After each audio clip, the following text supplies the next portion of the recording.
दोस्तों, आज की कहानी है बहू तुम गरम रोटी नहीं, रात को अपने पति की बसी हुई बासी रोटी खाओगी।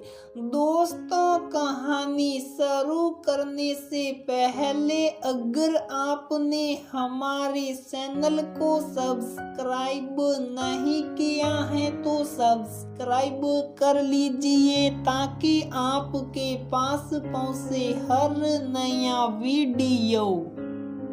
रूपाली दोपहर के खाने की तैयारी कर रही थी। सब्जी काट कर कढ़ाई में तेल गरम करके सौंप दी और आटा लगाने के लिए आटा बर्तन में डालकर सान रही थी।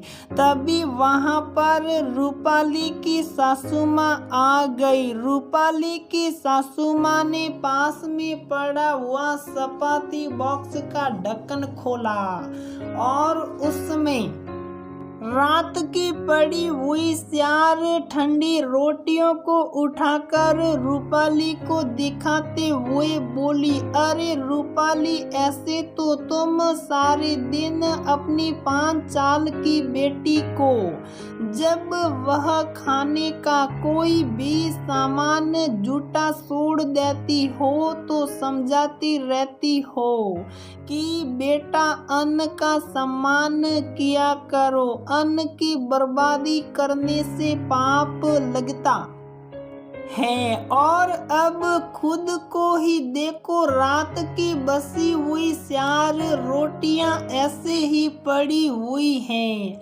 अब इनका क्या करोगी? कितनी बार कहा है तुमको पता है सब कितनी रोटियां खाते हैं, उस हिसाब से रोटी बनाया करो।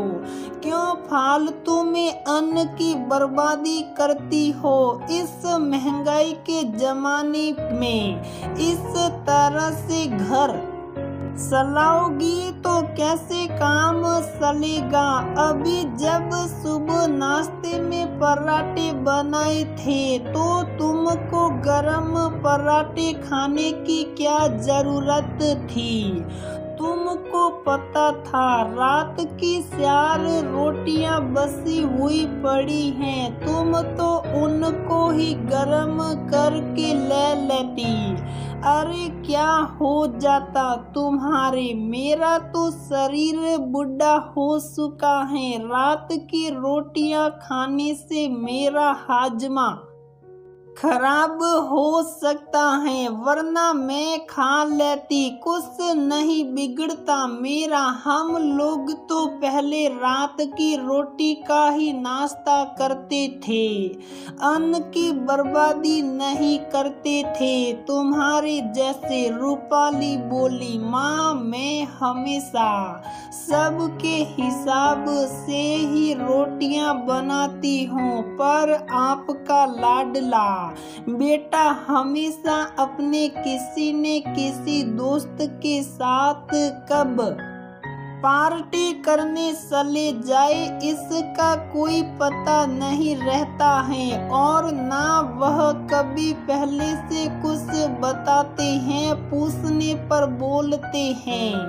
अरे यार, पहले से कोई प्लान नहीं था, बस अचानक बन गया। तुम सारे दिन बस एक ही बात पूछती हो, फोन पर खाना घर पर ही खाओगे? ना बोलकर मेरा दिमाग खराब मत किया करो। अरे तुम तो मेरा खाना बनाकर रख दिया करो बस। रूपाली बोली, बताइए माँ, इसमें मेरी क्या गलती है? उल्टे जब कभी इनके लिए रोटी नहीं बनाती हूँ तब आप ही इनके घर लौटने पर बोलती हैं, अरे बहू, तुझे मेरे बेटे की 4 रोटी बनाने में ही जोर आ गया था, क्या बनाकर नहीं रख सकती थी क्या? सुबह का गया रात को घर लौटता है, कम से कम खाना तो उसको घर पर आते ही मिल जाना चाहिए। रूपाली की बात सुनकर रूपाली की सासू माँ थोड़ा गुस्सा होते हुए बोली, हाँ तो इसमें क्या मैं गलत कहती हूँ? अरे उसके हजारों काम होते हैं, जाना पड़ता है काम से, किसी के साथ तो हो जाता है उसका वहाँ पर ही खाना पीना, पर उसके हिस्से की बसी हुई रोटियां सुबह तुम खाया करो गरम पराठे की जगह। अरे पति की बसी हुई बासी रोटी पत्नी खा लेगी तो क्या बिगड़ जाएगा उसका? अरे पति की मेहनत की कमाई है ये, बेचारा कितनी मेहनत से पैसे कमाता है, तुम्हें क्या पता? तुम तो घर पर रहती हो सारे दिन। अरे एक औरत आदमी की कमाई की पाई पाई को जोड़ती है तब जाकर कोई घर चलता है, पर तुम्हारी समझ में ये बात कहाँ आएगी? तुम तो लगी हुई हो हर चीज की बर्बादी करने में। अपनी सासू माँ की बात सुनकर रूपाली को थोड़ा गुस्सा आ गया। रूपाली खुद को थोड़ा शांत करते हुए बोली, ये तो कोई बात नहीं हुई माँ कि पति के हिस्से की बसी हुई बासी रोटियां पत्नी खाए। वैसे भी मेरे हिस्से में तो अधिकतर आपके बेटे की बसी हुई बासी रोटियां ही हिस्से में आती हैं। सुबह के नाश्ते में कभी कभी गरम पराठा ले लेती हूँ। तो आज की जैसे आपके उपदेश सुनने को मिल जाते हैं, जब भी दोपहर के खाने का आटा लगाने के लिए रसोई में आती हूँ, पीछे पीछे ही आप आ जाती हैं चपाती बॉक्स में रखी हुई ठंडी रोटी की जासूसी करने। दोनों सास बहू बात कर रही थी, तभी बीच में दरवाजे की घंटी बजी। रूपाली की सास बात को बीच में छोड़कर दरवाजा खोलने के लिए चली गई। रूपाली का पति राघव घर पर आ गया था। रूपाली की सास अपने बेटे राघव से बोली, अरे बेटा इतना कितना काम करता है तू, रात को घर पर ही नहीं आ पाता, कभी कभी कितनी मेहनत करता है तू, और तेरी पत्नी तेरी कमाई को यूं ही बर्बाद करने में लगी हुई रहती है। राघव बोला, अरे माँ कल किसी पार्टी से कोई डील फाइनल करी है, बात शीत का दौर बहुत लंबा चला था माँ, इसलिए रात को घर नहीं आ सका। राघव ने अपने बैग में से नोटों की गड्डी निकाली और अपनी माँ को देते हुए बोला, माँ ये कल की डील के पैसे हैं, मेरी कमाई का हिस्सा है, आप अपने पास रखिए इनको। राघव की आवाज सुनकर रूपाली भी रसोई में से आ गई थी और पैसों को देखते हुए वह राघव से बोली, राघव अब तो मिल गए ना तुमको पैसे, इतने दिनों से तो बोल रहे थे मेरे पास पैसे नहीं हैं, लाओ अब तो मुझे कुछ पैसे दे दो, ससुरे भाई की शादी में जाने की तैयारी करने के लिए। शादी के दिन ही अब कितने बाकी रहे हैं, आज से ही तैयारियां शुरू कर दूंगी। मार्केट जाकर थोड़ी बहुत शॉपिंग करनी है, वह करके ले आती हूँ। रूपाली की बात सुनकर राघव कुछ बोलता इससे पहले ही रूपाली की सासू माँ बीच में बोल पड़ी, वाह भाई वाह, बीवी हो तो तेरे जैसे। राघव जिसको अपने आदमी की कमाई बसाना नहीं, सिर्फ उड़ाना आता है। अरे ससुरे भाई की शादी में जा रही हैं तो शॉपिंग करना जरूरी है क्या?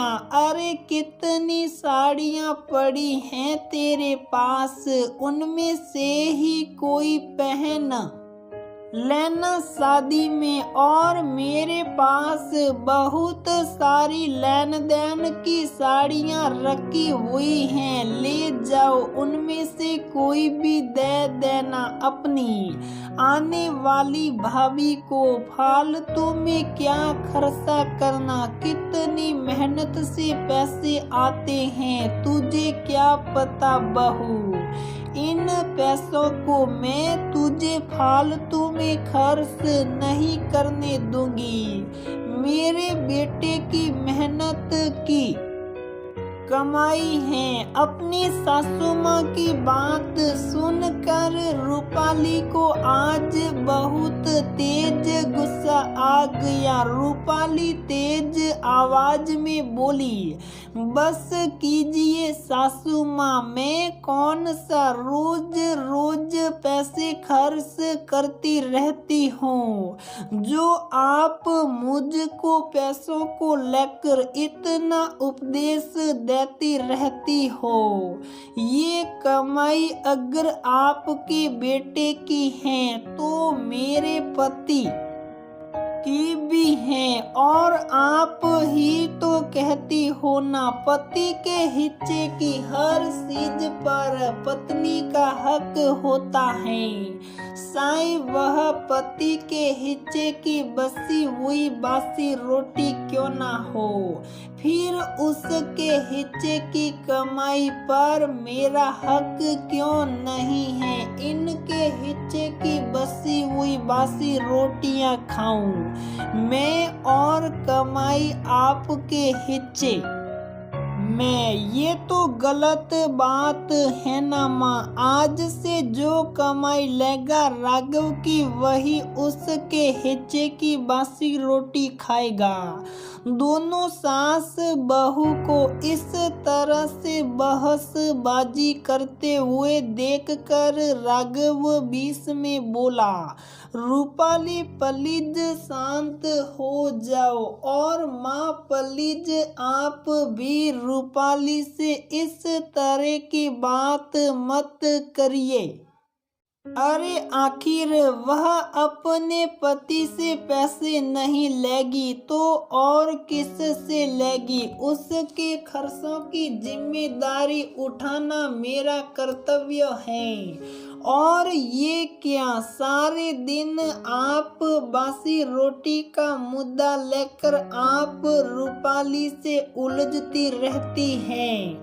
अरे इसमें गलती तो मेरी है। मैं अब से ध्यान रखूंगा कि मेरा जब भी कोई ऐसा प्लान हो बाहर रहने या खाना खाने का, तो मैं आपको पक्का टाइम निकाल कर फोन कर दिया करूँगा कि मेरा खाना ना बनाए, ताकि ना तो कोई बासी रोटी बचे और ना ही रूपाली के हिस्से में मेरी बसी हुई बासी रोटी आए। रूपाली के हिस्से में मैं भी गरम रोटियां आनी चाहिए माँ।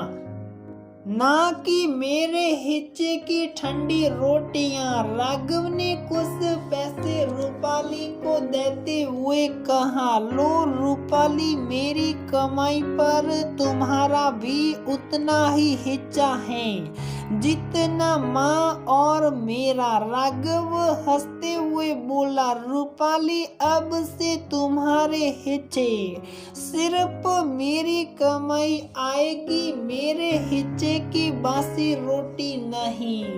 रूपाली ने आज चैन की सांस ली कि चलो आज राघव के सामने दोनों सास बहू की बासी रोटी की बहसबाजी हो गई और राघव को भी अपनी गलती का एहसास हो गया। रूपाली के हिस्से में बासी रोटियां नहीं, बस सैयद जी की कमाई आएगी।